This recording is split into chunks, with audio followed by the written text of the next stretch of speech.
today's speaker, Mayor Kelli Curtis.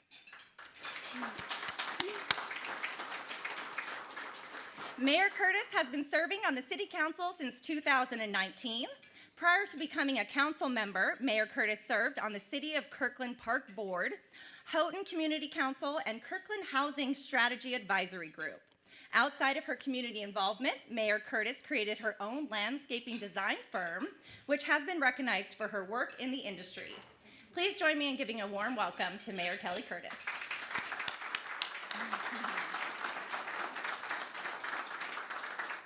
Hello, everyone, and thank you for that wonderful introduction. It's so nice to see you all today.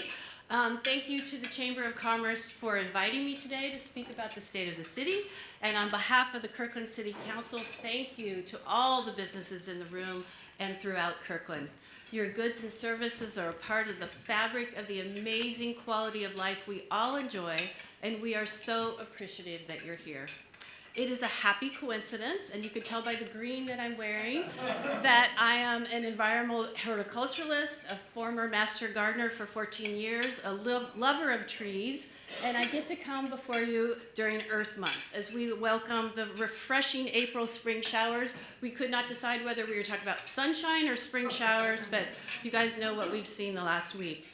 Spring is a time of renewal and new beginnings. I'm honored to be chosen by my colleagues as your new mayor, and we are all excited to partner with our new Chamber Executive Director, Jessica Hoover. We are so glad you're here.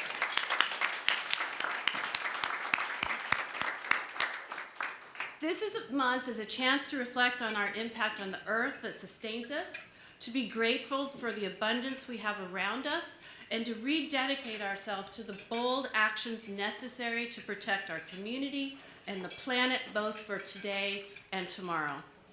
There's an old Greek proverb that a society grows great when its people are willing to plant trees under whose shade they shall not sit. Our great community is blessed from the environmental, social, and economic trees planted by those that came before us. We are lucky in Kirkland to enjoy the legacies of visionary leaders who have made wise choices. We owe them for our beautiful waterfront parks, the Cross-Kirkland corridor, our safe streets and great schools, welcoming Google to our city, the thriving new village at Totem Lake, the bustling Kirkland urban, and so much more. The willingness of those in the past to plant and tend the civic garden have made Kirkland a model for the region in the present. And now we have the privilege and responsibility to do the hard work of planting saplings of our own to grow the garden for future generations. Fortunately, we have an exceptional team of council members who are willing to amend and care for our city soil and build a safe, welcoming, inclusive, green, and sustainable vision for our future. It is my privilege, truly, to introduce each of them to you and briefly highlight their individual passions for serving Kirkland and the region.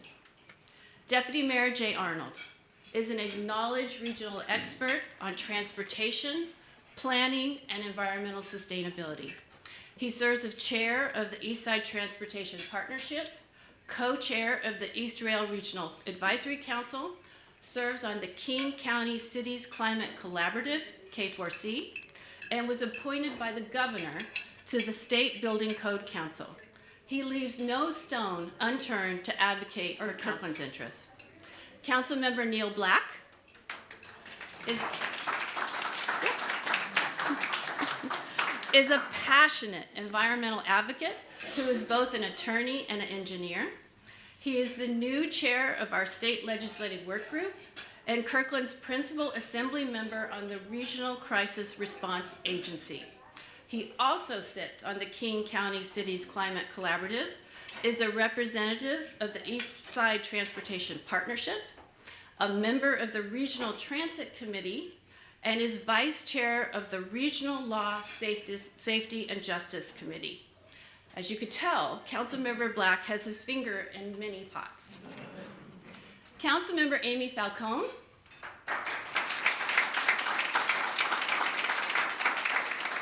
plant seeds to grow a community where everyone belongs. Got emotional there for a second. She is a passionate founding member of Kirkland's Human Services Commission. She sits on the Sound Cities Association Executive Board, chairs the Eastside Human Services Forum Board, and the King County Affordable Housing Committee Caucus. She also serves on both the Sound City Association and Association of Washington Cities Equity and Inclusion Cabinets. Councilmember John Pascal advocates, he's not here today, I'm sorry, because he's working hard. He advocates to build our safe garden paths. He is a transportation professional and chairs our transportation ad hoc work group. He combines expertise from 8 years on the Transportation Commission, 6 years on the Planning Commission, with his time on the council. His state appointments include the Washington State Cooper Jones Active Transportation Society and the Washington State Transportation Improvement Board. Might get emotional again. Highlighting everything that former mayor and current councilmember Penny Sweet does for the city and the county could be its own 30-minute presentation.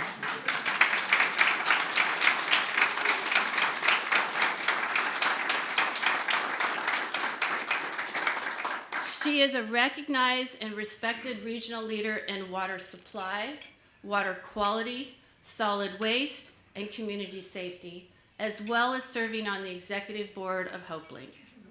She always grabs her gloves, rolls up her sleeves to pitch in wherever is needed, whether it's a regional committee or a local community need.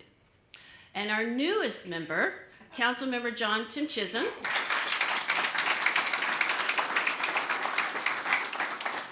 was elected to the council after tilling the soil for 8 years on the Planning Commission. His attention is focused on land use planning, new housing, increasing school capacity, and ensuring a fair system of justice. He will be working with the chamber as a member of the Kirkland Chamber Policy Board. I just have to compliment all of my council members. They truly are the hardest working council in the state. I believe that.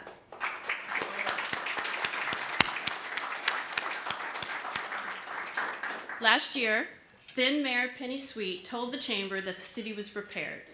In 2022 and 2023, this tireless council, supported by our exceptional Kirkland employees, planted seeds to prepare to respond to any emergency when you need us. We prepared to create a more equitable Kirkland for everyone. We prepared to provide attainable housing for all and to help our children walk safely and bike to school. We prepared to provide dependable streets, sidewalks, water, and sewer service, and abundant parks to support your quality of life. And we prepared to protect the quality of our air, land, and water, and keep Kirkland one of the best places to be in America.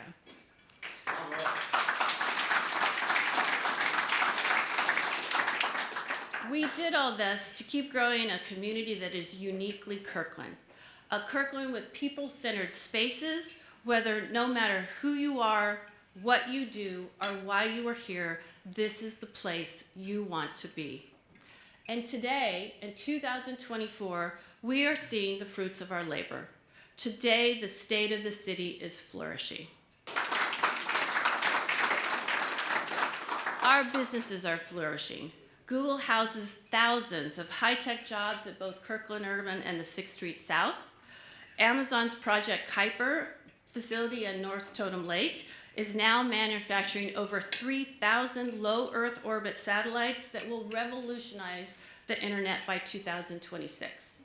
And on March 29th, VM Software, one of the top data protection companies in the United States, valued at over $5 billion, announced that it will move its global headquarters to Caroline Point.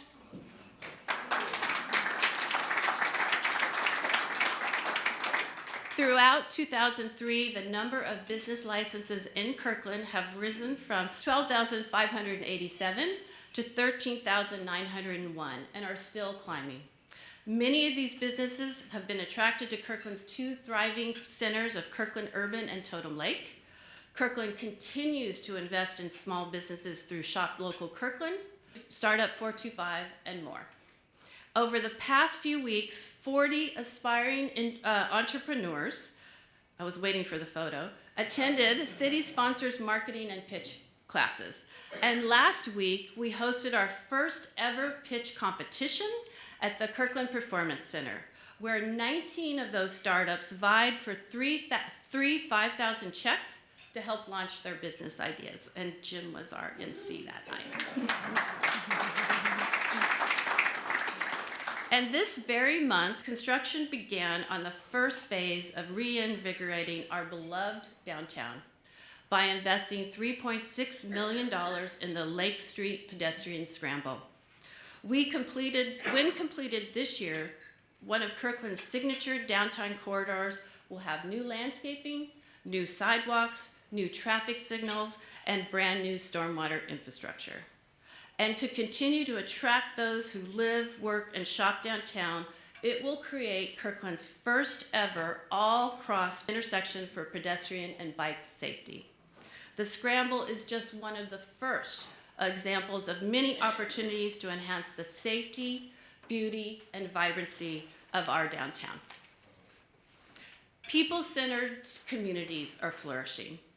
Our goal of creating a livable, walkable centers with jobs, services, and housing options served by transit are springing up right where we planned. Nearly 4,400 housing units, including 1,000 units affordable housing, are in our permit pipeline. 900 of these units are under active construction, with projects such as the Polaris in Totem Lake, the King County Housing Authority Kirkland Heights Apartments expansion, and our DIA project near I-405 in Totem Lake.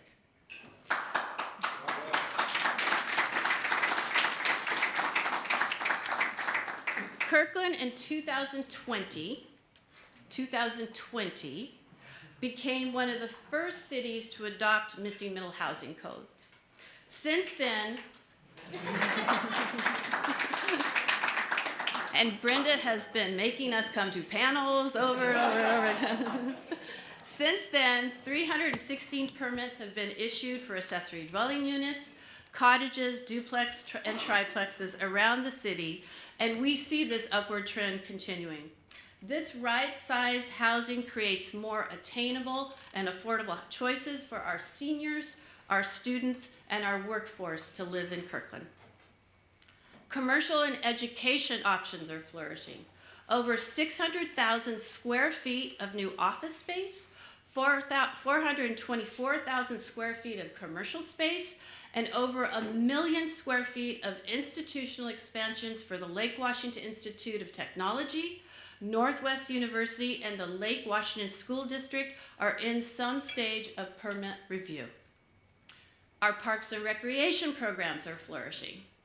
Last summer, we held the grand opening of the amazing new 132nd Square Park. The turf fields and lights have tripled our playing capacity for the north end of our city and are crowded from dusk to dawn with kids and adults playing sports of all kinds. We will continue to expand our park capacity, and over the next few years, our local parks will receive new amenities such as swings, play structures, and picnic tables. And in 2023, our Parks Department took over the 4th of July celebration, and over 10,000 people attended the festivities.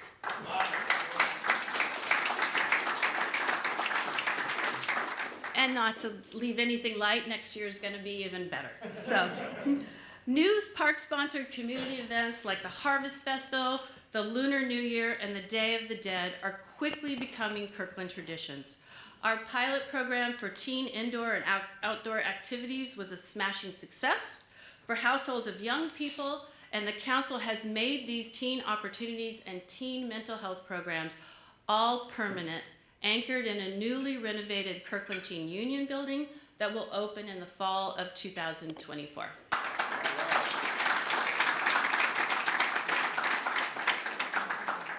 And thanks to our amazing city staff and our amazing city manager, our organization is flourishing. Kirkland has emerged from the pandemic and the great employee reshuffle stronger than ever. Most of our vacancies are now filled. New innovations such as leased electric cars for our police officers and a child care pilot program for employees has helped us attract and retain talented Kirkland employees who provide the services our community needs and wants. And let's just take a quick moment to thank all the staff that's here.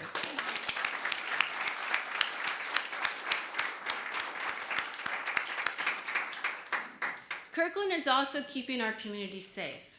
We are fulfilling our commitments to the voters who approved Police Proposition 1 in 2018 and Fire Proposition 1 in 2020. Because we only hire the best, our highly trained, experienced, and diverse officers in the police department are far more than Kirkland's finest. They are the region's finest.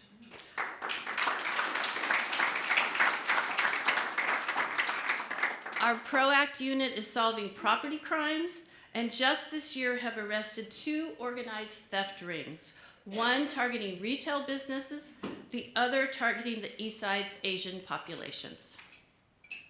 On the fire side, we are fully staffed and all 20 firefighter EMTs approved by the voters have been hired, trained, and are on the line. Renovations for Fire Station 26 and 21 are underway. Renovation of Fire Station 22 is completed, and the new Fire Station 27 will celebrate its grand opening in May. I hope you all can make it.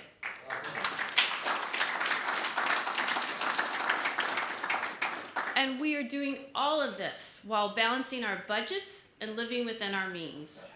Kirkland ended 2023 with our projected revenues and expenditures. Outside agencies confirm just how financially sustainable we are.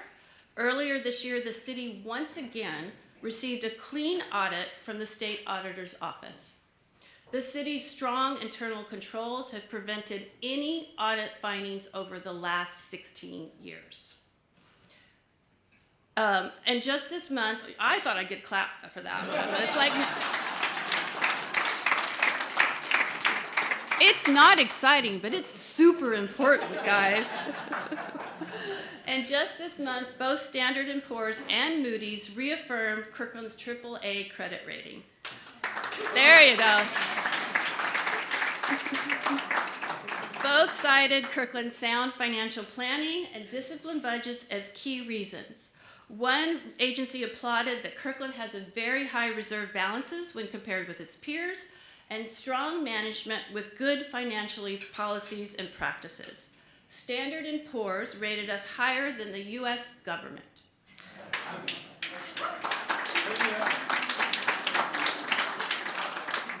Stating we think the city can maintain strong credit characteristics relative to the nation.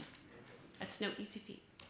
We are also creating a more equitable Kirkland that increases the safety and respect of all community members so that everyone has an opportunity to flourish.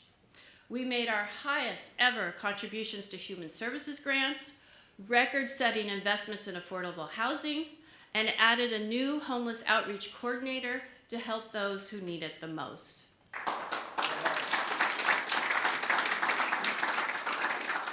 In 2023, our council formed a regional partnership with the cities of Bothell, Kenmore, Lake Forest Park, and Shoreline to help those in behavioral health crisis with something more appropriate than a police response.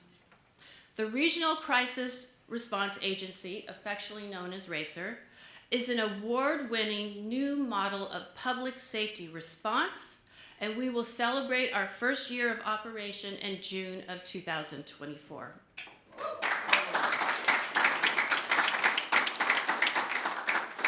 All 10 mental health professionals have been hired and are providing critical services in each of the 5 cities. These crisis responders have served 883 individuals in crisis during 2,696 encounters. There's a 1-page annual report at your table that shows who has been served and how important these services are. This coalition of 5 cities also joined forces to site a behavioral health crisis clinic in Kirkland. This summer, the Connections Behavioral Health Crisis Clinic will open and provide 24-hour crisis facility expected to serve over 14,000 people annually. This facility helps our mental professionals and our first responders in police and fire to redirect those in crisis to appropriate care rather than depending on emergency rooms and jails.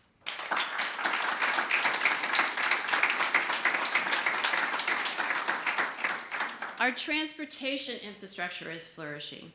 Earlier this year, the council approved issuing bonds to invest in over $26 million in pedestrian and bike safety projects to create safer routes to school and complete active transportation projects. These bonds are financed by a $20 vehicle license fee that began in 2024. These projects will be completed over the next 3 years. We are assuring our streets, our sidewalks, and our non-motorized mobility investments support our community and keep Kirkland one of the best places in America to be. To bus, bike, walk, and roll. The Totem Lake Connector Bridge opened last summer, linking Woodville and Snohomish County to the village at Totem Lake and the Spring District and Bellevue along our beloved Cross Kirkland corridor. Bike lanes, sidewalks, and safety improvements for 100th Avenue Northeast and Juanita Drive are under construction. WashDOT's new 132nd and I-405 ramps to Totem Lake are nearly complete. Sound Transit's once-in-a-generation bus rapid transit station investment at Northeast 85th Street has broken ground, and the new multi-million-dollar K-Line rapid line, none of these are fast to say, will connect Totem Lake, the BRT, and Bellevue, and it is in design.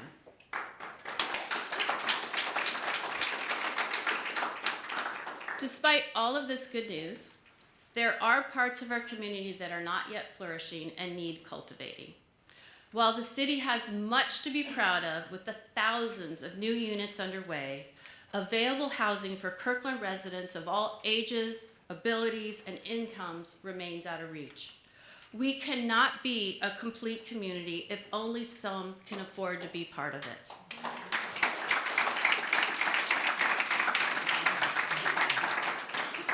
The healthiest forests are not monocultures, but groves filled with biodiversity.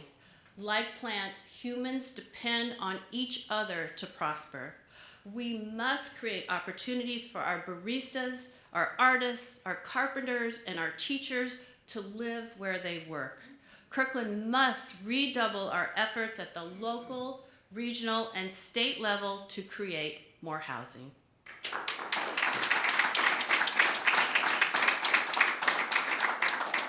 And that housing is essential if we are to live to our responsibility of helping those that are experiencing homelessness. In the region of Microsoft, Amazon, and Google, no one should be living outside.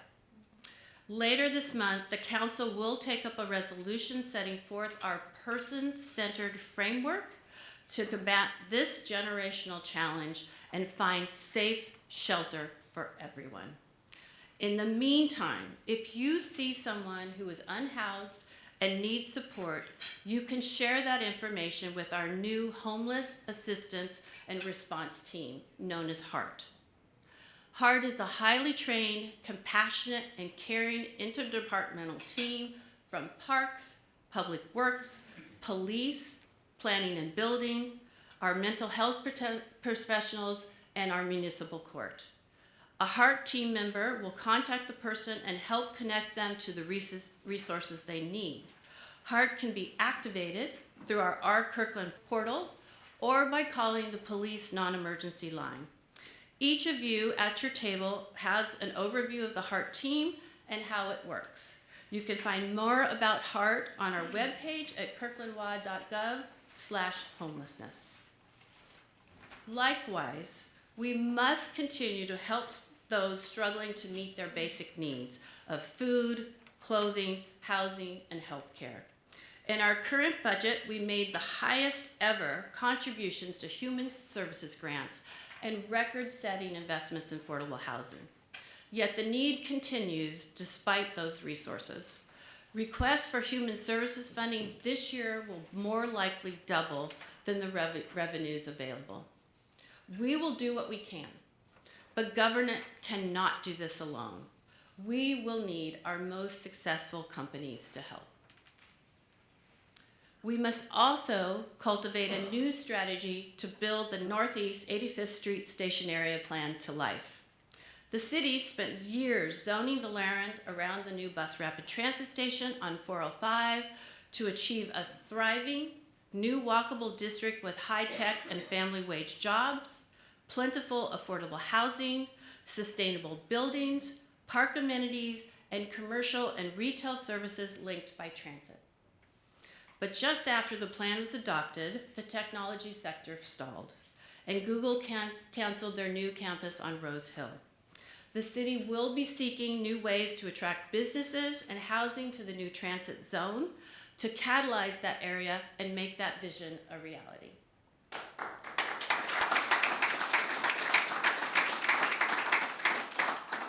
One potential spark for the new station area might be the intriguing proposal the Seattle Kraken made to locate Jim's a hockey player, to locate 2 NHL-sized ice rinks on city-owned property at the Houghton Park and Ride nearby. The council has authorized staff to explore this proposal, but no decisions have been made. The new ice rinks would serve the hockey and ice skating needs for all genders, incomes, ages, and abilities for tens of thousands of Eastside families. Visiting NHL teams would practice at the rinks, driving tourism to Kirkland. The facility would host tournaments and events to fill our hotels and restaurants. And the Kraken have offered the possibility of co-locating a 15,000 square foot community center, which is larger than the Peter Kirk Community Center and more than twice the size of the North Kirkland Community Center. But there are still questions to be answered and much to be negotiated. The council will not approve anything unless we can clearly articulate the clear public benefit of any agreement. But this potential partner with a major league ownership provides exciting opportunities for economic development and civic pride for our residences and businesses.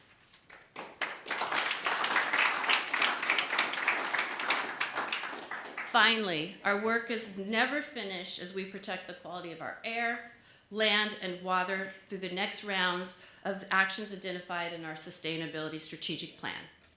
In 2024, we must do what we can to preserve open space, protect our environment, and be good steward of our streams and Lake Washington. We must create a sustainable city where green roofs, solar panels, trees, and green infrastructure are the norm, not the exception.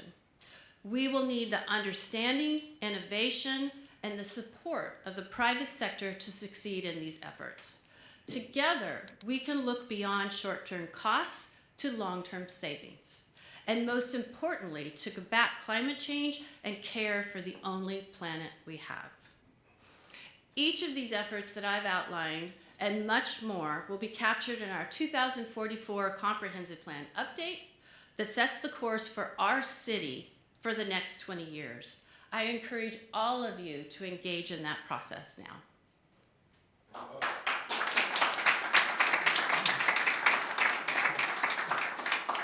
I'd like to close with some thoughts on a quote by Audrey Hepburn, who once said, "To plant a garden is to dream of tomorrow." How true that is. And that same could be said of the vocation of each of us today. To start a business is to dream of tomorrow. To serve the public or run for office is to dream of tomorrow. But how do we make our dreams for Kirkland of tomorrow a reality? In the honor of Earth Month, we turn again to the magic of gardens. Famed British horticulturalist Gertrude Jekyll wrote that a garden is a grand teacher. It teaches patience and careful watchfulness. It teaches industry and thrift, and above all, it teaches entire trust. Gardens teach us to make things grow, you must first understand them. Gardens teach us that many hands make light work. Gardens teach us creativity and responsibility and respect for nature. Gardens teach us the importance of emotional and spiritual connection with each other and the world around us. Gardens teach us that life works in cycles and that hard work pays off. Gardens teach us that not everything we plant will bloom, but to plant anyway. Gardens remind us to live in the present to create the future, to celebrate small beginnings that will grow into a greater harvest. Gardens teach us to add beauty to the world. Above all, gardens teach us the power of hope. If as a community we can master the lessons of the garden, we can sustain the foundations of that great society imagined by the Greeks. Together, we can plant trees whose shade others will sit, and under those trees, they will flourish too. Thank you, everyone.